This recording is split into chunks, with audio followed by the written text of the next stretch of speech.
Welcome to the deep dive. Today we're plunging into a topic that, well, it affects just about everyone, everywhere. Breathing. hmm More specifically, the world of respiratory health, from that annoying cough that just won't quit to really serious life-altering conditions. Yeah, Respiratory diseases are incredibly common, and they have a massive global impact. they truly do. And these aren't just, minor sniffles. They represent really significant health challenges worldwide. They impact quality of life, and tragically, they contribute to a large number of deaths each year. It's a complex area. Absolutely. And to help us cut through some of that complexity, we've pulled together, well, quite a stack of sources today. Okay. We've got material from serious medical journals like PubMed Central and the University of Florida's Internal Medicine Department, insights from global health initiatives like GINA, that's the Global Initiative for Asthma, and JICA, the Japan International Cooperation Agency, plus some foundational reference material from Wikipedia. Right. So quite a mix. And our mission today, really, is to pull out the most important insights from all this material. For you, the listener, Yeah. we want to give you a clearer picture of what some of the big respiratory issues are, how they're diagnosed, how they're managed, some of the challenges involved, and maybe even touch on some exciting future possibilities, all grounded in these sources. Okay, let's unpack this then. When we talk Yeah. about respiratory diseases, what exactly are we defining here? Well, at their core, they're illnesses affecting the organs and tissues involved in breathing. That whole system from your nose and throat all the way down into the tiny air sacs deep in your lungs. Right. The jackass source puts it pretty simply. Right. When these parts aren't working right, breathing gets difficult. And that whole system, the sources break it down into like upper and lower parts. It Mhm. seems to cover a really wide range of conditions. It absolutely does. And the common examples that pop up in these sources are conditions we hear about a lot. Influenza, pneumonia, asthma, bronchitis, Mhm. and then more serious chronic diseases like COAD, chronic obstructive airways disease, and unfortunately, lung cancer too. And the impact is it's staggering when you look at the numbers. It really is. That JA source, looking specifically at the Solomon Islands, paints a really stark picture of this global burden. I mean, Yeah. get this. Lower respiratory infection wasn't some rare thing there. hmm It was the third leading cause of death in 2019. COAD was sixth. Wow. And flu and pneumonia together, fifth leading cause of death in 2018.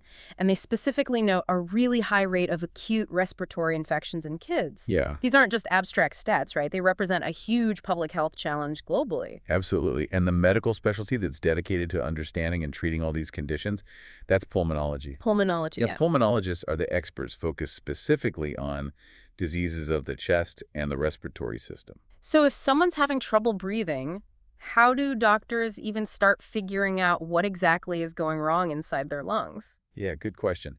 That's really where pulmonary function tests, or PFTs, become so valuable. EFTs, right. The source from UF Internal Medicine outlines their key roles. They help evaluate symptoms, obviously, but also assess how a known disease might be progressing, check if a therapy is actually helping, Okay. screen individuals who might be at higher risk, like smokers or people exposed to dust or chemicals at work, and even monitor if certain medications might be affecting the lungs. But they don't give you the diagnosis on their own, do they? I think that UF source was pretty clear about That's a it. critical point, absolutely. Yeah. PFTs don't just hand you a label like you have asthma. Right. Instead, what they do is reveal patterns of dysfunction, and they quantify the severity of that dysfunction.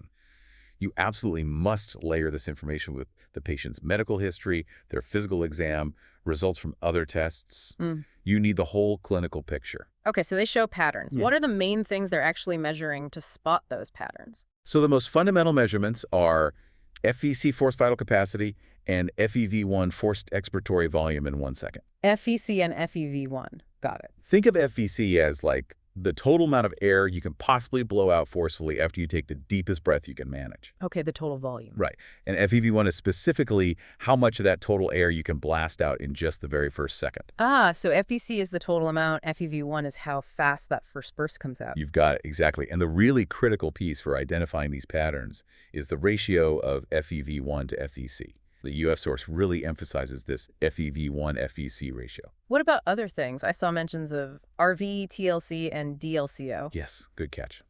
The UF source does note other important measures, though RV, which is residual volume, and TLC, total lung capacity, those aren't usually measured by that basic spirometry test. Okay. You need other techniques for those static lung volumes.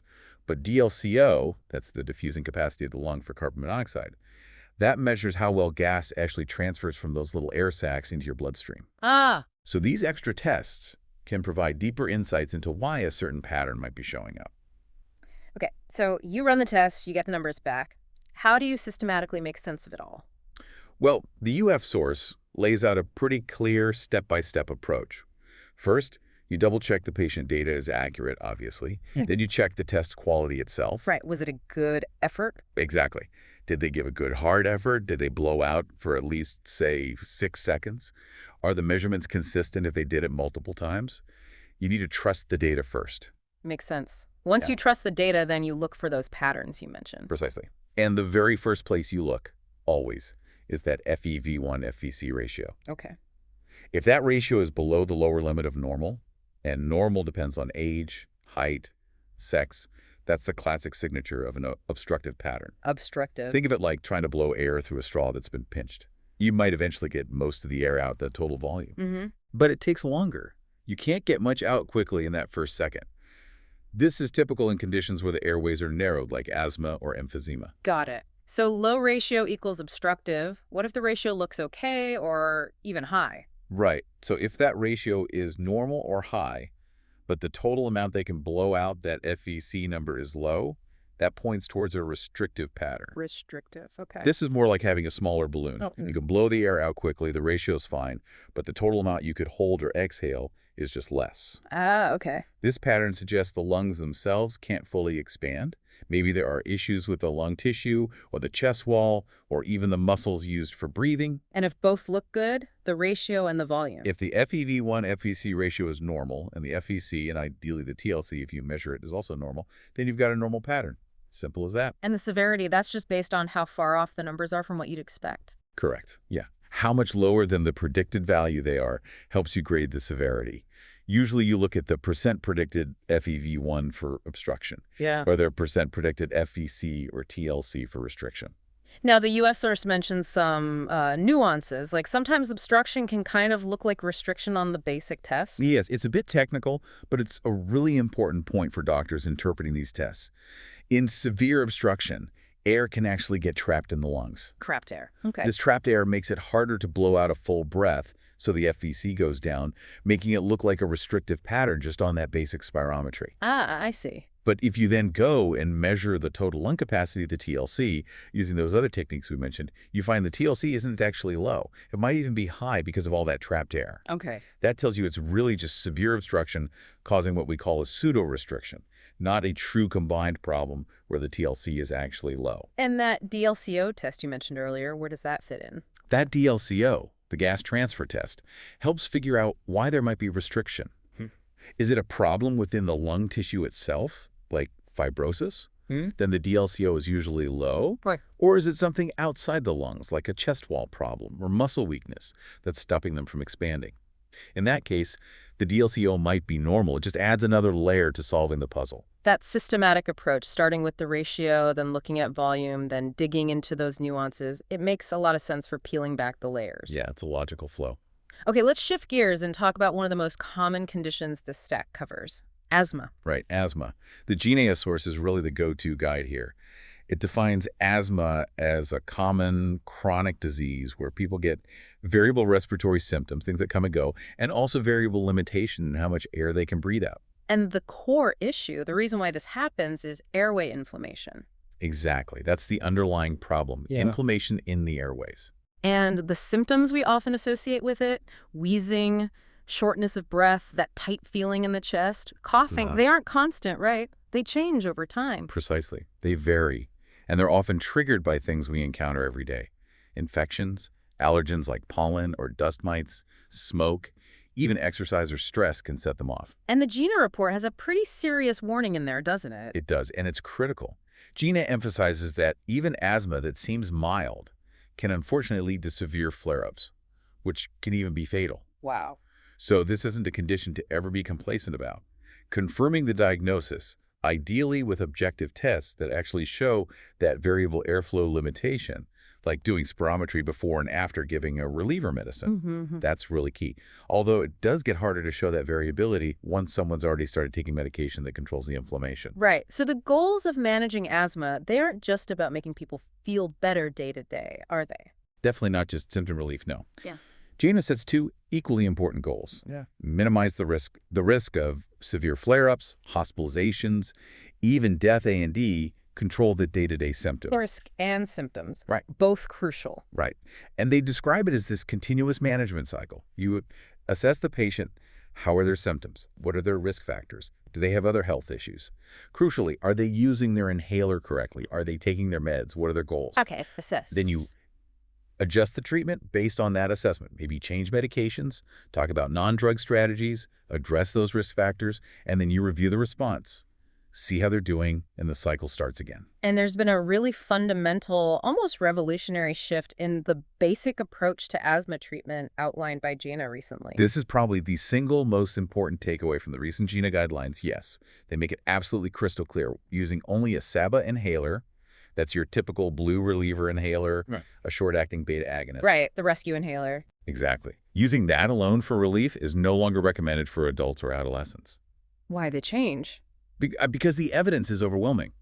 Studies show relying only on that SABA significantly increases the risk of severe flare-ups and, tragically, asthma-related death. Wow, okay. So what's the core principle now? The absolute core principle now is that treatment containing an ICS, an inhaled corticosteroid, which is the medication that actually treats the underlying inflammation, is essential for all patients, even those with seemingly very mild, infrequent symptoms. So even if you only get symptoms, say, once a month, you still need something with that anti-inflammatory component, the ICS. Yes, because the inflammation is often lurking there even when you don't feel symptoms, and it's that inflammation that drives the risk of a severe attack down the line.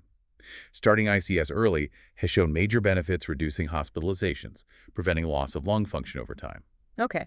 And Gina presents different ways to actually do this, right? These two main tracks for adults and adolescents based on the reliever they use. That's right. Track 1 is the preferred approach. In this track, the reliever medication itself contains low-dose ICS, usually combined with a long-acting reliever called formoterol. ICS plus formoterol for relief. Yes. For very mild asthma, you might only use this ICS formoterol combination as needed whenever you get symptoms. For more persistent asthma, you'd use it regularly for maintenance and also use the same inhaler as needed for relief. That's called MART maintenance and reliever therapy. MART. Okay. And the big advantage with track 1, especially MART, is that because you're always getting a dose of that inflammation-reducing ICS every time you need relief, Okay. it dramatically reduces the risk of severe exacerbations compared to just using a SABA for relief. Because the SABA, the blue one, it just opens the airways temporarily but doesn't touch the underlying inflammation problem. Exactly. It provides temporary relief but leaves you vulnerable. Now, track 2 is an alternative approach. Okay. Here, you use a separate daily inhaler that contains ICS for maintenance, plus you use the SABA, the blue reliever, just for symptoms when needed. So two different inhalers, usually. Right. But Gina adds a really important caution here. If you go with track 2, you have to be really confident the patient is actually going to remember and consistently use their daily ICS maintenance inhalers. Right. Adherence is key there. Because if they slack off on the daily ICS and just rely on the SABA reliever whenever they feel bad, they're right back in that high-risk situation that track 1 avoids. Makes sense. And the whole system is designed so you can adjust treatment up or down based on how someone's doing. Yeah. But generally, you don't stop the ICS completely in adults. Correct. You can step up treatment if control isn't good, but first, you always check the basics. Are they using the inhaler right? Are they remembering to take it? Are there new triggers? Technique first. Always. And you can step down cautiously if things have been really well controlled for, say, 2 or 3 months, aiming for the lowest dose that keeps them well. But yeah, for most adults and adolescents, completely stopping ICS isn't recommended because the inflammation can return. And the Gina report really hammers home some practical challenges too, right? Like inhaler technique. Oh, absolutely. Yeah. It highlights that incorrect inhaler technique is incredibly common, just rampant. And simply forgetting to take medication poor adherence is a huge barrier to good asthma control. I can imagine. Those inhalers can be fiddly sometimes. They really can be. And it also stresses addressing other health conditions or risk factors. Yeah. Things like chronic allergies affecting the nose, sinus problems, acid reflux or GRD, obesity, even anxiety and depression. They can all make asthma harder to control, Yeah. So you have to look at the whole person. Okay, what about dealing with an actual asthma attack, an exacerbation? Gina provides clear guidance there, too. First, recognizing who is at higher risk for a severe attack is vital. Things like having a history of severe attacks before, not using your daily ICS regularly, or using that SABA reliever way too much, Hmm. or having other serious health issues. Those are all red flags. For the patient, having a written asthma action plan is absolutely Go essential. action plan. This plan helps them recognize when their symptoms are getting worse, tells them specifically how to adjust their medication at home, usually increasing their reliever use, maybe temporarily stepping up their maintenance ICS dose, and crucially, tells them exactly when they need to stop trying to manage it at home and seek urgent medical help. Knowing when to call for help. Exactly. And for managing a severe acute attack in, say, an emergency room setting, the approach involves assessing how bad it is, giving SABA medication quickly, often oxygen, and usually oral corticosteroids, steroid tablets, or liquid, and arranging urgent transfer to hospital if needed. They also add a practical note about being cautious with nebulizers during infectious outbreaks like COVID-19, as they can generate aerosols and spread viruses. Right, good point. That's a really comprehensive look at asthma. Let's pivot now to those acute infections we mentioned earlier, starting with influenza, the flu. Yeah, the flu. The JACA source describes it simply as a sickness caused by viruses that affects the respiratory And tract. it spreads easily. Oh, very easily. Through those tiny droplets that fly out when someone coughs, sneezes, or even just talks. Or by touching surfaces that have the virus on them, and then touching your own face, eyes, nose, mouth. So simple things like covering coughs and washing your hands really do make a difference. Huge difference. Who's most vulnerable to getting really sick from the flu? The JACA source lists several high-risk groups. Young children under 5, older adults over 65, people who already have chronic health problems or have weakened immune systems, and also pregnant or postpartum women. And the symptoms, they often come on fast. Yeah, usually quite quickly. Fever, chills, cough, runny or stuffy nose, sore throat, muscle aches, fatigue, headache. Those are the common ones. Just feeling generally wiped out. Is there a specific medicine you take to cure the flu? Well, the sources indicate there isn't really a cure in that sense. Your body's own immune system have to fight off the virus over time. So treatment really focuses on supportive care, getting plenty of rest, drinking lots of fluids. They recommend staying home until your fever's gone for at least 24 hours without needing fever-reducing medicine. The JACA source even mentions local practices, like using herbal teas to help ease breathing. Interesting. What about potential complications? Can the flu lead to other problems? Yes. Unfortunately, it can pave the way for more serious issues. It can lead to bacterial pneumonia, which is a secondary infection. No. Dehydration can happen, especially with fever. Ear and sinus infections are common complications, particularly in children. And importantly, the flu can make existing chronic conditions someone might have, like asthma or heart disease, suddenly get much worse. Which brings us neatly to pneumonia, which you just mentioned as a complication, but it's also a major illness in its own right, potentially very serious. It absolutely is. The JACA source explains pneumonia as an infection that actually settles down in one or both lungs. It causes inflammation, and those tiny air sacs, the alveoli, can fill up with fluid or pus. And that interferes with breathing, getting oxygen in. Exactly. It makes gas exchange difficult. And it's listed as a leading cause of death, particularly in young kids, but also a big risk for older adults and people with weakened immunity. That's correct. It's a major global health concern.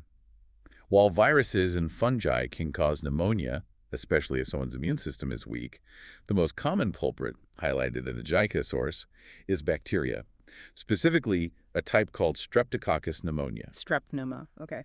And like the flu, it's quite infectious. It spreads through those same airborne droplets from coughs or sneezes, or by touching contaminated surfaces. The symptoms sound like they might overlap with the flu, but are often more severe. They can certainly overlap, yeah. But pneumonia symptoms often include a really significant cough, which frequently produces mucus or phlegm. High fever, sweating, chills are common. Chest pain is a big one, often sharp and worse when you breathe deeply or cough. Shortness of breath, sometimes even when you're just resting, and just profound fatigue, feeling really unwell. The JICA source also points out you might see different signs depending on age, like really rapid breathing or wheezing in young children, or maybe confusion or a lower than normal body temperature in older adults. And unlike the flu, where you might just need rest at home, pneumonia definitely needs medical attention, right? Absolutely. This isn't something to try and tough out at home usually. It requires evaluation and treatment from a healthcare provider, sometimes even in a hospital. Okay. If it's confirmed to be bacterial pneumonia, antibiotics are the main treatment. These might be tablets you take at home, or if it's more severe, given intravenously in the hospital. Mhm. And it's crucial to finish the entire course of antibiotics, even if you start feeling better. Don't stop early. Got it. Right. Hospital care might involve closer monitoring, IV fluids, IV antibiotics, maybe specific respiratory treatments, or even oxygen therapy if needed. Home care, if appropriate, involves lots of rest, fluids, and managing pain or fever as advised by the doctor. Cough medicine might be used cautiously, but you don't want to completely stop the cough if it's helping clear the lungs. And that JICA source had a specific note about seeking help quickly for severe symptoms, didn't it? And something about a local myth. It did, yeah. It specifically reminded people to seek help promptly for severe symptoms like difficulty breathing or high fever, and it mentioned a local belief where sometimes knee or muscle pain was incorrectly thought to be pneumonia. That's fascinating. It really underscores the importance of accurate health information and seeking proper medical advice rather than relying on myths. Absolutely. What about complications if pneumonia isn't treated properly or isn't responding well? Pneumonia can unfortunately lead to some pretty serious complications. It can definitely worsen existing conditions like heart failure or chronic lung disease. The infection can spread into the bloodstream, causing bacteremia or even septic shock, which is life-threatening. Wow. You can get lung abscesses, which are pockets of pus forming in the lung tissue. Severe breathing problems might develop, sometimes requiring support from a ventilator machine. And fluid can build up around the lungs, called a pleural effusion. Untreated or severe pneumonia can indeed be fatal. So prevention sounds key, similar to flea prevention, but maybe with some extra points. Yes, a lot of the basics apply. Oh. Healthy lifestyle, good diet, enough rest, exercise to keep your immune system strong. Good hygiene is crucial, hand washing, covering coughs. Mm. Avoiding sick people in crowded places during peak season helps. Okay. The JICO source specifically calls out stopping smoking as a major preventable risk factor for pneumonia. Smoking again.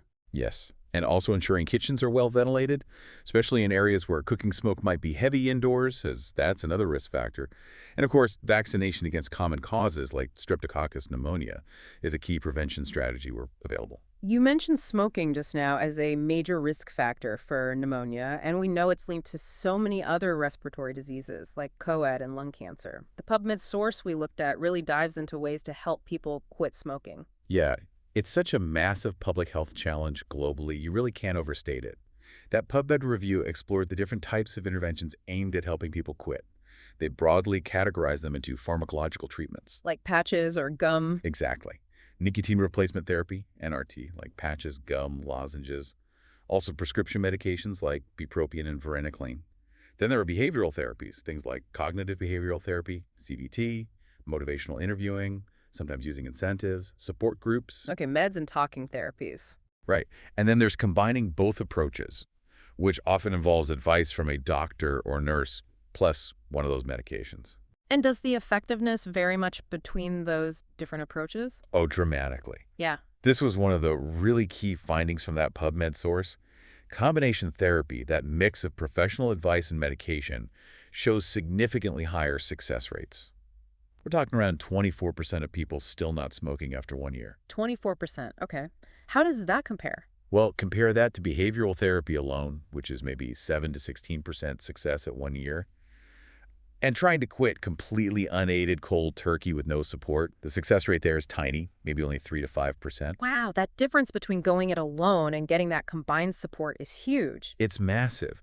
And certain medications, like varenicline, especially when combined with NRT, show particularly high effectiveness in the studies reviewed. So combining medication and some form of support seems like the clear winner based on the evidence. It really does seem to offer the best chance for long-term success for many people. Beyond just the type of intervention, what else influences whether someone actually manages to quit successfully? It can't just be the method, right? No, absolutely not. Yeah. The PubMed source highlights this complex web of factors. It's definitely not just about willpower. Environmental triggers play a huge role cues in your daily life. Even your genes can affect how you respond to certain stop smoking medications. That's pharmacogenetics. Genes affecting quitting. Yeah. Interesting. Yeah. And then there are individual factors like how well you cope with stress, the amount of social support you have. Mhm. Socioeconomic status is a big one. People with lower incomes often face more barriers, more stress, maybe less access to support or treatment. Mm-hmm. Psychosocial factors, mental health. And they also note that gender can sometimes influence things. For example, some studies suggest women might benefit more from support focused on emotional coping, while men might respond better to more goal-oriented strategies. And effectiveness of certain medications might differ slightly between men and women, too. So interventions really need to be tailored, don't they, to the individual person and their specific situation? Absolutely. It hammers home that a one-size-fits-all approach just doesn't cut it for smoking cessation. The source talks about different ways these interventions get put into practice, both within hospitals. How so in hospitals? Things like training healthcare staff to consistently offer help, building prompts into electronic health records so it doesn't get missed, maybe having dedicated cessation specialists or counselors available, securing funding for these programs. Okay. And in the community? Community-based approaches include things like behavioral programs. They mention one called Courage to Quit counseling services, quit smoking classes, telephone quit lines. They really stress that multi-strategic approaches, hitting the problem from several angles at once, are often the most effective. Makes sense. What are the main challenges that get in the way, both for the healthcare providers trying to help and for the patients trying to quit? Yeah, the source identifies barriers on both sides. Healthcare staff often struggle with limited time during appointments, heavy patient loads making it hard to have in-depth conversations, and sometimes inconsistent reinforcement of stop smoking protocols within their clinics or hospitals. Just hard to fit it all in sometimes. Exactly. And for patients, the challenges can be numerous. Things like a lack of ongoing support or follow-up after they first try to quit, difficulty accessing or affording medications or nicotine replacement, sometimes feeling judged or lacking empathy from providers. Yeah, that could be tough. Insufficient group participation if they're in a program, and then that huge challenge of peer pressure or just being back in their old environment full of triggers when they return to their community. Disparities based on socioeconomic status, gender, and having other health problems also means certain groups face much bigger hurdles. It all reinforces that need for tailored, supportive, and sustained interventions. It really highlights that quitting smoking is a journey, isn't it? With lots of potential roadblocks, not just a simple switch you flip off. Precisely. And understanding all those complex influencing factors, the individual situation, their biology, their environment, their social context, is just crucial for designing programs that actually work long term. Okay, looking ahead now. How is technology starting to change the game in respiratory care? Well, the PMC source we looked at specifically dives into the role of e-health tools in respiratory medicine. And we're already seeing technology helping out quite a bit. Like what? For example, there are portable devices patients can use right at home to measure things like their peak expiratory flow, PEF, or their FEV1, remember that measure from the PFTs? Yeah. There's a device mentioned called PICO-1. Using these can help patients track their own lung function day to day, making them more aware and more involved in managing their condition. Okay, empowering the patient. Exactly. And another example is digital stethoscopes combined with computer algorithms. They're being explored to help automatically identify abnormal lung sounds, crackles, wheezes that maybe even a trained ear might miss, or to quantify them more objectively. So technology helping patients monitor themselves and potentially helping doctors with diagnosis too. That's the idea. Huh. And the emerging tech is, well, even more exciting, frankly. AI and machine learning are starting to be used to help interpret complex medical images, like those high-resolution CT scans of the lungs. HRCT scans. Right. There's a tool mentioned called Caliper that uses machine learning to analyze patterns in fibrotic lung diseases, for example. AI is also being applied to analyzing pathology slides, or even finding subtle patterns in physiological data from PFTs that humans might not spot. And how does this tech tie back into that smoking cessation challenge we were just discussing? Yeah, the PubMed source brings this in too. AI is being looked at to analyze an individual's smoking patterns, their triggers, their routines, Okay. to then provide more personalized, adaptive support. Imagine things like AI-powered chatbots or virtual coaches delivered through an app on your phone. That adapt to you specifically. Exactly. Maybe your phone or your smartwatch collects data on your stress levels or your location or the time of day, The AI could use that information to send you targeted support messages, coping strategies, or distractions right when you might be most vulnerable to a craving. Wow, real-time, tailored support right from your device. That sounds potentially very powerful. It really does. Any other interesting tech directions mentioned? A couple more stood out. Brain stimulation techniques, things like repetitive transcranial magnetic stimulation, RTMS, or transcranial direct current stimulation, TDCS, they're showing some early promise in research for actually reducing nicotine cravings and consumption by directly targeting the areas of the brain involved in addiction, directly stimulating the brain to reduce cravings. Fascinating. It is still early days, but interesting. And that pharmacogenetics idea we touched on earlier, Hmm. technology is key there too, using genetic testing and data analysis to help predict which stop-smoking medication might work best for a particular individual, personalizing the treatment choice. Personalizing medicine based on genes. Okay. And finally, the sources also touched on how policy itself is a kind of intervention, a way of influencing health outcomes in this whole area. Absolutely. Well, Policy levers are hugely important. Things like increasing taxes on tobacco products, implementing comprehensive smoke-free laws for public places and workplaces, running large-scale mass media campaigns about the dangers of smoking, we see those. and even more innovative ideas like potentially regulating and systematically lowering the nicotine content allowed in cigarettes to make them less addictive. These are all mentioned as powerful strategies that shape the broader landscape of respiratory health and influence behaviors like smoking on a population level. The role of e-cigarettes also comes up, but the sources are quite clear that much more research is needed to understand their long-term health effects and their overall impact, good or bad, on public health. Right. The jury is still out on e-cigarettes from many aspects. Definitely a complex and evolving issue. Okay, wow. We have covered a huge amount of ground today. We started with the basics, the definition, and the really massive global impact of respiratory diseases. We looked at how doctors use tools like PFTs to actually understand what's happening inside someone's lungs. Those diagnostic patterns. Exactly. We delved into the really crucial updates in managing chronic conditions like asthma, especially that shift away from SABA-only treatment. We talked about the acute threats of flu and pneumonia, how to recognize them, prevent them, treat them. Are the infections? Then we explored that really multi-layered challenge of helping people quit smoking, looking at what works, what doesn't, and all the factors involved. And finally, we touched on the exciting ways technology is already starting and will likely continue to shape respiratory care in the future, all drawn directly from the sources we pulled together.